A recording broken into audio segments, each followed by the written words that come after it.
आपण अधिक मास विशेष करूयात छानशी धोंड्याची रेसिपी। नमस्कार, पूजा रेसिपीमध्ये सर्वांचे स्वागत आहे। आपण एक कटोरा भरून तीळ घेतलेले आहे, एक वाटी भरून शेंगदाणे घेतलेले आहे आणि गूळ घेतलेले आहे। आता तीळ आपण खरपूस घेऊयात भाजून। छान असे आपण तीळ खरपूस घेणार आहोत भाजून।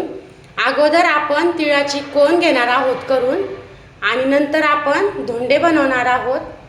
छान असे खरपूस रंगावर आपण तीळ घेऊयात भाजून।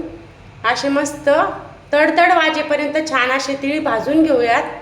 छान असे तीळ आता भाजलेले आहेत आपले। आता आपण ताटामध्ये तिळाला घेऊयात काढून आणि शेंगदाणे घेऊयात भाजून। आता शेंगदाणे पण तिळासारखेच खरपूस रंगावर शेंगदाणे पण छान भाजून घेऊयात। एकदम छान खरपूस रंगावर आपण शेंगदाणे पण भाजून घेणार आहोत। एकदम छानसे आपले शेंगदाणे पण छान भाजलेले आहे। आता शेंगदाण्याला पण आपण एका ताटामध्ये घेऊयात काढून। ताटामध्ये आता आपण शेंगदाणे घेणार आहोत काढून। असे छानसे आपण ताटामध्ये शेंगदाणे घेतलेले आहेत काढून। तीळ आणि शेंगदाणे आपले छान असे भाजलेले आहेत। असे छान आपले तीळ शेंगदाणे भाजलेले आहेत। आता आपण शेंगदाण्याची साल घेऊयात काढून।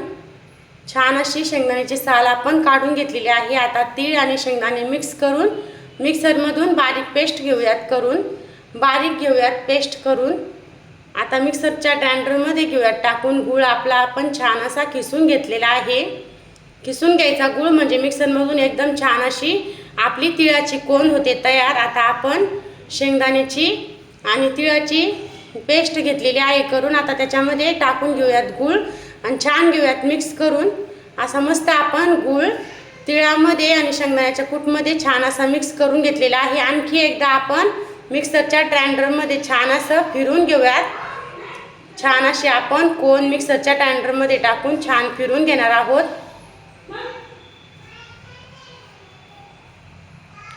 अशी छान आपण मिक्सरच्या ग्राइंडरमध्ये टाकून कोन आपली तिळाची तयार झालेली आहे।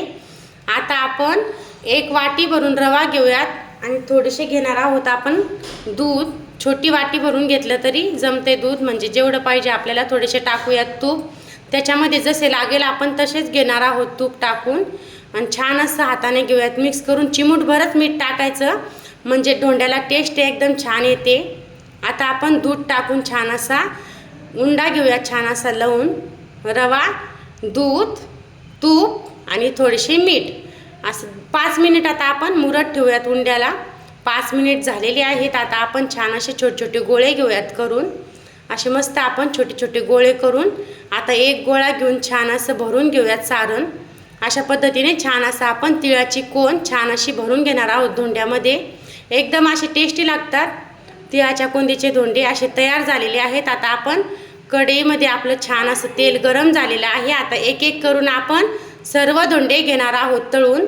एक एक करून अशा पद्धतीने आपण छान असे धोंडे सर्व तळून घेऊयात। असे मस्त खरपूस तळून घेऊयात। मंद आचेवर तळून घ्यायचे म्हणजे एकदम मधातून फुलून निघतात धोंडे। असे छान असे धोंडे आपले तळत आहेत। एकदम मस्त असे आपले धोंडे झालेले आहेत तयार।